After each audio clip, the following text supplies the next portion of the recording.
Premier Christy is promising to reveal how she'll fix the HST before the end of this month. During the Liberal convention over the weekend, Clark says she wants to ease the financial burden the harmonized sales tax places on families.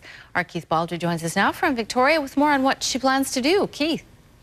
Yeah, well, the speculation continues, Randine, over what Christy Clark and Kevin Falcon have in store for the HST. They're, of course, in favor of the tax, but they know that if they want a majority of British Columbians to vote in favor of it in the referendum, they're going to have to do more than just tinker with it. Bold action is required. But she continues to talk to reporters. She's been doing this for more than a week now, giving subtle hints of what may be around the corner, but does say that the changes are coming soon. And again, no matter where she goes, it seems these days, she's asked the same question: what's going to happen to the HST? Here's a little bit of her reply to that today. We are going to fix the HST for families. We are also going to, though, meet my balanced budget target. So we're going to find a way to do all of those things. You'll have to stay tuned for details about how we hope to do it. So what do you think she's going to do? Where can she head with this, Keith? Well, you know, whatever she decides is going to have a pretty hefty price tag attached to it. So if they cut the HST by 1 point down to 11%, that's about $800 million to the provincial coffers.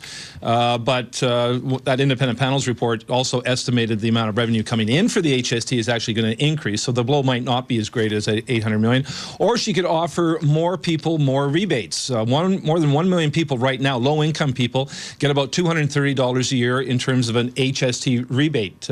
They're sent checks quarterly, and that's spread over a year. She could expand that to include middle-income earners who seem to be the hardest hit by HST, particularly with the loss of a number of exemptions from the tax. That would also come with a hefty price tag as well, or she could do a combination of both. One of the problems she's got is if she promises to do something down the road, I don't think that's going to wash with a lot of British Columbians, because I think the government's credibility on this issue is in tatters, and it needs something pretty decisive and pretty immediate to have an impact on people. So maybe knock a point off, which would take effect next year.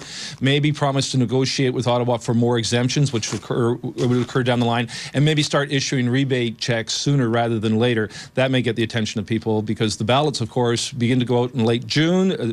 Balloting begins June 24th, runs until late July, and we'll know the results of the HST referendum in August. So big changes ahead. Don't know exactly what they're going to be yet. All right, Keith, thanks for that update.